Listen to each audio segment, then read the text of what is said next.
कहते हैं कि ऊपर वाले के घर में देर है अंधेर नहीं। नमस्कार, मगर कितनी देर। जी हाँ, पुण्य श्लोक अहिल्याबाई होलकर में हमें यही लग रहा है। जिस चाल से चल रहे हैं गुन्नू जी और उनके पिताजी, वो एक के बाद एक अपराध किए जा रहे हैं। और महल में मल्हार राव होलकर सरकार हों या फिर गौतम भाई साहेब हो या कोई भी जो भी उस वक्त अधिकारी होता है और सज़ा देने का या फिर न्याय करने का अधिकार जिसके पास होता है, वो क्या कर रहा है। महल के अंदर की बातों को देखें तो लगता है कि बस वो तारीख पे तारीख दे रहा है। जी हाँ, यहाँ पर जांच हो रही है मगर जांच का परिणाम साबित नहीं हो रहा है। ना ही कोई अपराधी पकड़ा जा रहा है और ना ही अपराध किसने किया ऐसा कुछ मालूम पड़ रहा है। शुरुआत से यदि बात करें तो खंडेराव पर हमला पहली बार तब हुआ जब उनकी शादी होने वाली थी। मंदिर में घंटा गिरता है, मल्हार राव होलकर सरकार जो हैं जांच करते हैं। दो अपराधी पाए भी जाते हैं जिन पर संदेह ही नहीं, यकीन होता है कि उनकी मिलीभगत है, मगर पकड़े जाने से पहले ही कोई उनको मार देता है। जी हाँ, गुनू जी उनको मार देते हैं, मगर जांच का विषय रहता है और जांच अभी तक चल रही है, परिणाम साबित नहीं हुआ।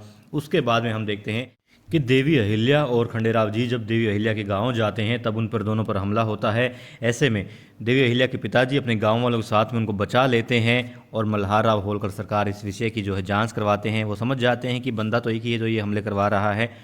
फिर एक बार फिर उन पर हमला होता है और खंडेराव जी को कैद कर लिया जाता है। जब देवी अहिल्या रात को घर से महल से बाहर निकल जाती हैं और खंडेराव उनको ढूंढ रहे होते हैं, पूरा महल उनको ढूंढ रहा होता है, तब खंडेराव जी को मिल जाती हैं और देवी अहिल्या और खंडेराव को पकड़ लिया जाता है। हालांकि मल्हार राव होलकर सरकार वहां आकर के बचा लेते हैं और ऐन मौके पर पहुंच जाते हैं धन्ना सरदार, जो सबको जो भी अपराधी थे उनको मौत के घाट उतार देते हैं।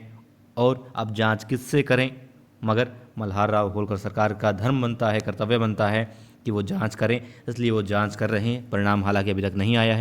उसके बाद में तो हद हो जाती है। हम देखते हैं कि देवी अहिल्या पाती हैं कि कोई चोर घर में होता है, महल में होता है, और वो अहिल्या पर हमला भी करता है, उनका मुंह दबोचता है। उसकी भी जांच चल रही होते हैं। इन मौके पर मल्हार राव होलकर सरकार जो है वहाँ पहुँच जाते हैं फिर भी, और उनकी सहेली देवी अहिल्या की सहेली है रीनू, उसको भी कोई बंदी बनाता है, छुपा देता है, अगवा करने की कोशिश करता है। उसकी भी जांच चल रही है। और हद तो तब हो गई जब महल के अंदर ही मल्हार राव होलकर सरकार को पता चलता है कि कुछ मजदूर गायब हो गए हैं और वो मजदूर महल में काम करने आए हैं, मगर महल में आते ही नहीं। सिपाही कहते हैं कि आए ही नहीं। अब इसकी भी जांच बाकी है। मतलब राजा के ऊपर हमला होना बहुत बड़ी बात होती है और वो जांच अभी तक चल रही है। पता नहीं चला किसने किया, क्या किया। हालांकि दोनों पिता पुत्र को, गुनू जी और उनके पिता को शक है कि मल्हार राव होलकर सरकार को उन पर शक हो चुका है कि हाँ उनकी मिलीभगत है, ये सब वो ही कर रहे हैं, मगर फिर भी जांच जारी है। तो भला अब हम कैसे ये मान लें कि जांच होगी और उसका फैसला जल्द ही हो जाएगा, परिणाम जल्द निकल आएगा और जो भी सज़ा जिनको मिलनी चाहिए, अपराधी हैं, वो पकड़े जाएंगे, उनको सज़ा मिलेगी।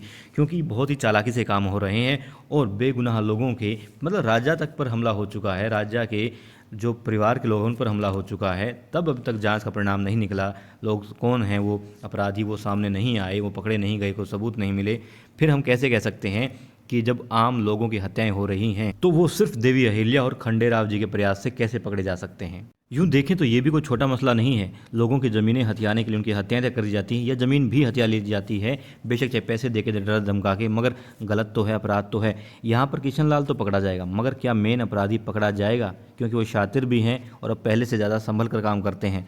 हालांकि हम देख रहे हैं कि मल्हार राव होलकर सरकार जो है बहुत ही सजग हैं और आंखों से जो है राजा पढ़ लिया करता है कि हाँ कौन कैसे चल रहा है, मगर इनको क्यों नहीं पकड़ पा रहे हैं।